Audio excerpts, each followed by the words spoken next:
Good morning, students. Today we are going to discuss the picture based and map based some questions. Even though I have discussed these pictures and the maps in your classroom and the previous lectures also, you can see that lectures of respective chapter. Today we will discuss about some other topics.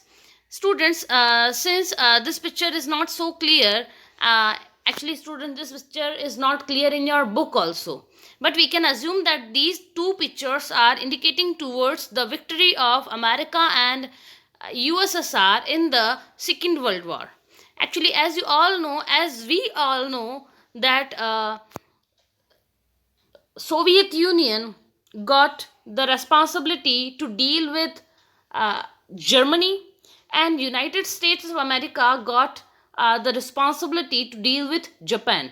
So students, these two pictures are indicating or showing the victory of both the superpowers. First is Soviet Union and another is Europe. You can see here the flags. These two flags are indicating towards, actually students, the second flag is indicating towards the victory of Soviet Union on Germany. Actually पता कैसे चला, जब इतना ज़्यादा blur हो रहा है तो व्हाट आर द रीजंस जिसकी वजह से मालूम पड़ गया है कि सेकंड वाला फ्लैग जो है that is of Soviet Union. Actually students, as I told you earlier कि जहाँ कहीं भी कम्युनिस्ट रूल होगा ना, तो उस कम्युनिस्ट रूल का अपना एक सिंबल होता है. और वो सिंबल कैसा होता है, सिंबल को आप यूं देख लें स्टूडेंट्स, वो सिंबल जस्ट लाइक दिस होता है. बीच में एक हैमर बना हुआ होता है, कहीं पर वो हैमर नहीं होता और कहीं पर वो हैमर होता है, लेकिन हाँ वो symbol just like this one होगा. इस वजह से, क्योंकि यहाँ पे नीचे आपको ऐसा हैमर और इस तरह का एक सिंबल दिख रहा है, even though this picture is blur, लेकिन अपन अज्यूम कर सकते हैं कि ये सोवियत यूनियन का मैप, सॉरी फ्लैग है.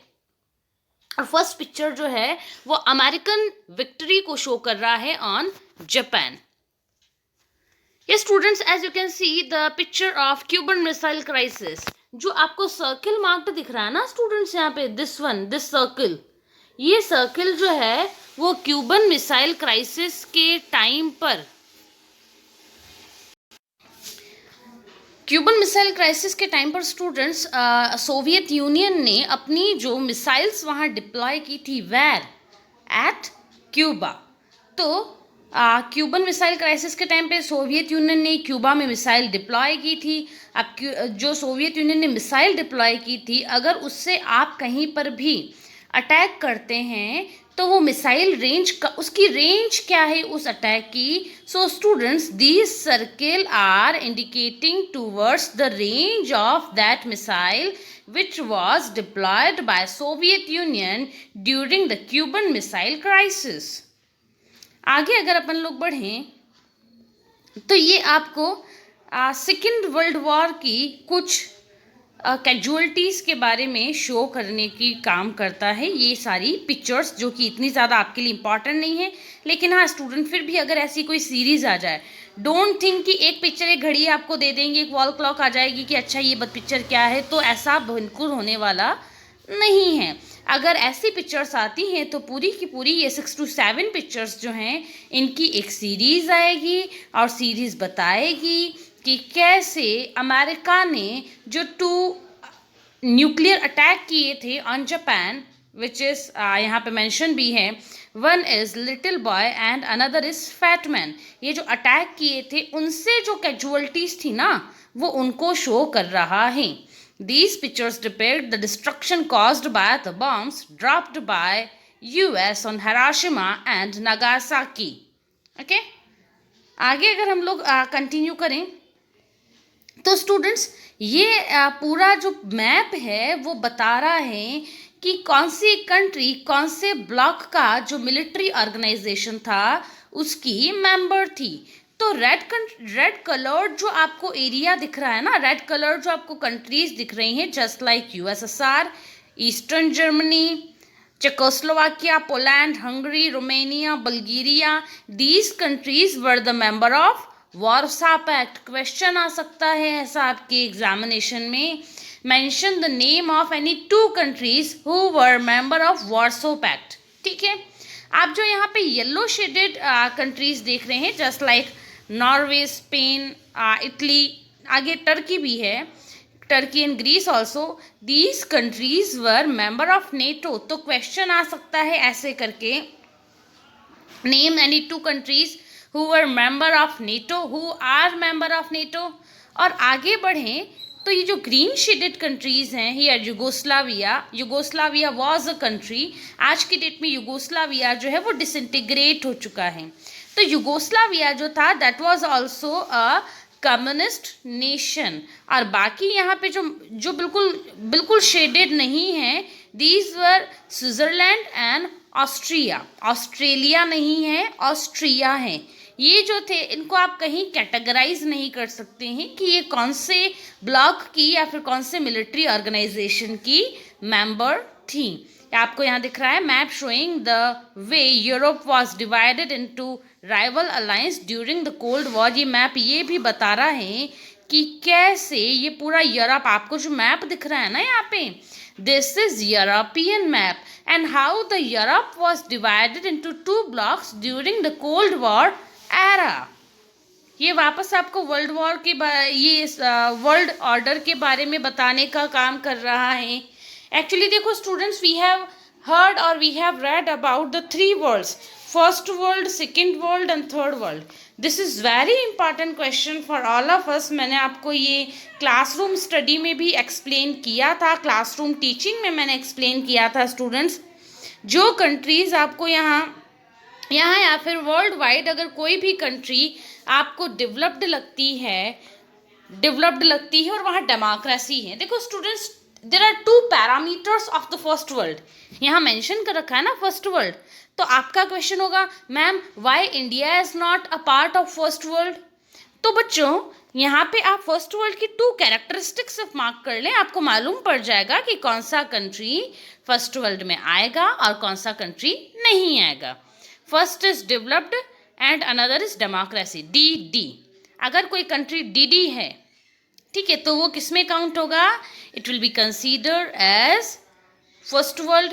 अगर एक थर्ड और भी जोड़ना चाहें आप तो ऐड कर सकते हैं प्रो अमेरिका, वो कंट्री कैसा होगा, that will be pro America. तो तीन कैरेक्टरिस्टिक हो गई यहाँ फर्स्ट वर्ल्ड की, first is pro America, second is development and another D is democracy. अगर कहीं पर भी आपको ये PDD दिखते हैं तो ये PDD जो है वो इंडिकेट करेंगे towards the first world.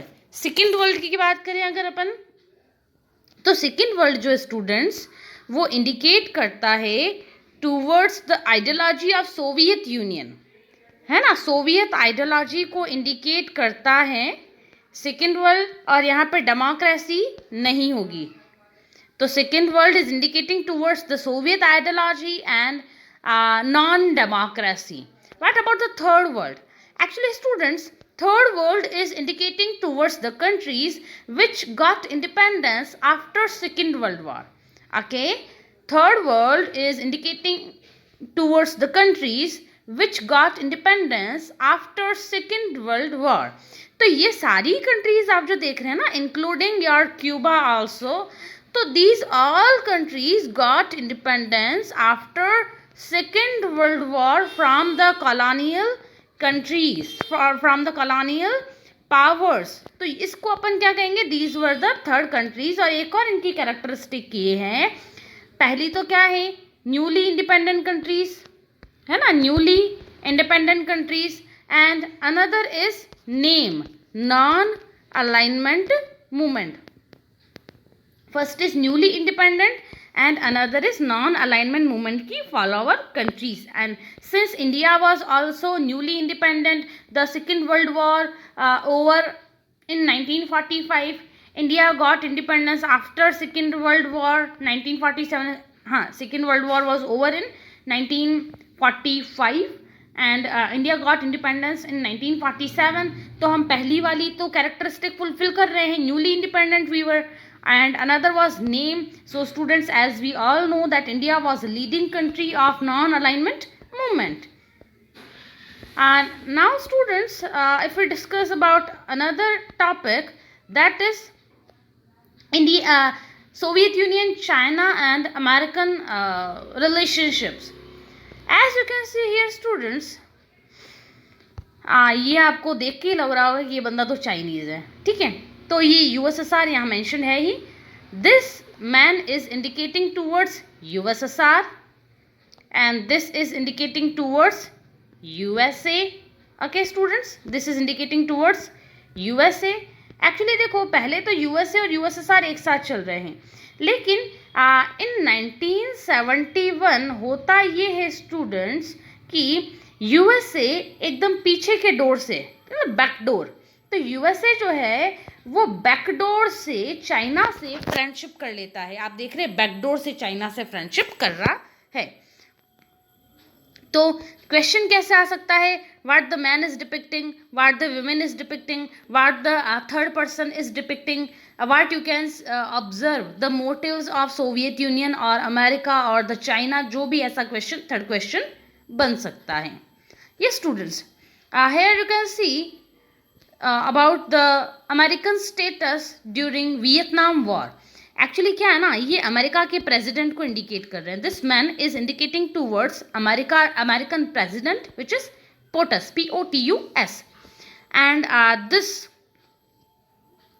this fish, okay, this fish is indicating towards Vietnam, is considered as Vietnam. So this man is thinking about to eat Vietnam, or America is thinking towards to eat or to acquire Vietnam. But what happened later on? Vietnam became a challenge for America and the American soldiers as well. And in 1979, America went fail to acquire the Vietnam. तो आपको दिख रहा है कि कैसे इसको ईट करने की कोशिश, कंज्यूम करने की कोशिश की, और कैसे ये फिश कूद कर ही इनके लिए चैलेंज बन गई। Actually students, I have explained you all these points, all these pictures in the previous lectures, including the classroom study as well. Now we are going to discuss about the second chapter. Now students, we are going to discuss about the end of bipolarity. तो bipolarity में even though picture यहाँ पर भी clear नहीं है, लेकिन मैं आपको बता दूँ, आप खुद आपकी बुक पास में लेके बैठे हैं, आप ऑब्जर्व करेंगे कि यहाँ पे दो पिक्चर्स आपको दिखाई दे रही हैं। फर्स्ट पिक्चर जो है वो बर्लिन वॉल में एक छोटा सा होल करके लोगों में कितने ज़्यादा लोग डेस्परेटेड हैं to see on the another side, ये फर्स्ट पिक्चर इंडिकेट कर रहा है। सेकेंड पिक्चर जो है वो इंडिकेट कर रहा है कि कैसे वॉल ऑफ बर्लिन के यहाँ बहुत ज़्यादा क्राउड गैदर हो गया, भीड़ जमा हो गई है वॉल ऑफ बर्लिन को तोड़ने के लिए। और यहाँ पे आपको जो छोटा सा पिक्चर दिख रहा है, वो पिक्चर जो है वो इंडिकेट कर रहा है, किसको इंडिकेट कर रहा है, the wall of Berlin. There are 3 pictures. First picture जो है वो शो कर रहा है the curiosity of the people to see on another side, to see at another side. Second picture is showing the crowd which were gathered at the wall of Berlin, and finally the third picture is indicating towards the wall of Berlin. Now students, आगे बढ़ें अगर हम लोग,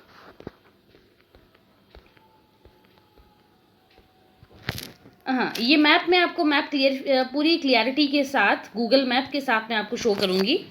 ये students, ये एक bank है Soviet union, ठीक है। अर्स्टवाइल सोवियत यूनियन जो था, उस अर्स्टवाइल सोवियत यूनियन का एक बहुत बड़ा बैंक है, और इस बैंक को एक बहुत बड़ा शॉक लगा by the shock therapy. Students, as we can read here, as a result of shock therapy, about half of Russia's 1500 banks, 1500 का half कितना होगा, 750 banks, and other financial institutions went bankrupt. This image is that of Inokoma Bank. Actually, I am sorry अगर Russia में मैं कुछ wrong pronunciation कर रही हूँ तो। Inkombank, Russia second largest bank आपको ये डिपिक्ट कर रहा है, और ये second largest bank of Russia जो था वो भी बैंकरप्ट हो गया due to this shock therapy. Students, आपके लिए बहुत इंपॉर्टेंट बात है कि सेकेंड चैप्टर जो है, आपका जो थर्ड चैप्टर था ना, that was the US hegemony. Now the third chapter which is the US hegemony is merged with chapter 2. मतलब अब चैप्टर 2 में हम क्या पढ़ने वाले हैं? चैप्टर 2 में हम बाइपोलैरिटी पढ़ेंगे, as well as we will discuss about the US hegemony also in the second chapter. अब यूएस हेजेमनी नाम का कोई इंडिपेंडेंट या फिर सेपरेट चैप्टर आपको देखने को नहीं मिलेगा. स्टूडेंट्स, आपको यहाँ पे मैंने पहले ही कहा था, आप बुक साथ में लेके बैठे, वन बाय वन हम लोग आगे बढ़ते जाएंगे. आप जब यूएस हेजेमनी वाला चैप्टर स्टार्ट करते हैं, ओपन करते हैं, तो आपको पहला यहाँ पे एक पिक्चर दिखेगा और ये पिक्चर इंडिकेट कर रहा है किसको? वर्ल्ड ट्रेड सेंटर पर अटैक हुआ था ना इन 2001, 9/11 अटैक. तो this picture is depicting the attack on world trade centre. मैंने जो पीपीटी यूएस हेजेमनी वाला बनाया था उसमें बिल्कुल क्लियर कट पिक्चर मैंने वहाँ पे एक्सप्लेन किया है. आप चाहें तो वो पिक्चर भी देख सकते हैं. You can go through that video also. ये स्टूडेंट्स, ये वाला पिक्चर अगर आप देखें, as we all know, first Gulf war के टाइम पर, है ना, कुवैत वाला जो रीज़न, कुवैत को इंडिपेंडेंस कराने के लिए नहीं, अमेरिका ने जब अटैक किया था इराक के ऊपर, कुवैत वाला पूरा इश्यू. तो स्टूडेंट्स, हुआ ये था कि अमेरिका से डर के जो इराक के सोल्जर्स थे ना, वॉर किस किस के बीच में था? वॉर तो था इराक एंड कुवैत के बीच में. ठीक है, इराक और कुवैत के बीच में वॉर था. बीच में कौन आ गया? बीच में आ गया यूएसए. अब यूएसए तो सुपर पावर, तो सुपर पावर ने जब अटैक किया तो इराक की जो फोर्सेस थी वो तो कहीं टिक ही नहीं पाई.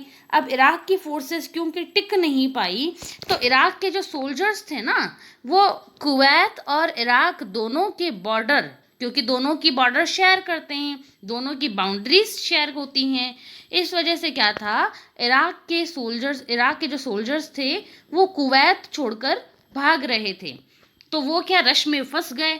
अब रश में वो जब फंसे तो क्या हुआ, उसी जगह पर, इस पूरे रोड पर, ये पूरा रोड है, इस रोड पर रश बहुत ज़्यादा था. इस रश पर यूएसए ने क्या किया? यूएसए ने कर दी यहाँ पर बॉम्बिंग. और बॉम्बिंग करने की वजह से क्या हुआ, यहाँ पे मास लेवल पर अट्रॉसिटीज़ हुई और इसमें कुछ रेफ्यूजीज़ जो थे उनकी भी डेथ हुई. और आप यहाँ जो छोटे छोटे पिक्चर्स देख रहे हैं, दीज आर द ट्रक्स, और ऐसी ऐसी कुछ चीज़ें हैं जिसके ऊपर यूएसए ने बॉम्बिंग की थी. और माना जाता है कि यूएसए ने अपनी हेजेमनी को शो करने के लिए यहाँ पे जानबूझकर बॉम्बिंग की थी.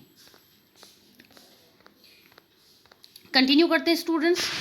ये पिक्चर जो है, ये यूएसए की अनप्रेडिक्टेड पॉलिसी को लेकर कुछ बात कहना चाह रहा है. देखें, एक्चुअली फर्स्ट पिक्चर तो भाई भाई वाली है, यूएसए और यहाँ पे एक दूसरा कोई भी कंट्री, दोनों आपस में एकदम को एग्जिस्टेंस है, पीसफुल को एग्जिस्टेंस से साथ में रह रहे हैं. अचानक से यूएसए उनको मारना शुरू कर देता है. जब ये पूछते हैं कि आपने मुझे क्यों मारा, तो कहते हैं you posed a potential threat, आपसे मुझे डर की पॉसिबिलिटी है. तो यूएसए पहले तो साथ में रहता है, फिर अचानक से मारने लगता है, और फिर जब बंदा कोई पूछे आप क्यों मार रहे हैं, तो उसका रहता है कि कोई थ्रेट होने वाला है. मतलब कहना ये चाह रही हूँ कि यूएसए किसी भी पोटेंशियल थ्रेट को छोड़ता नहीं है. मतलब यूएसए चाइना को भी छोड़ने वाला नहीं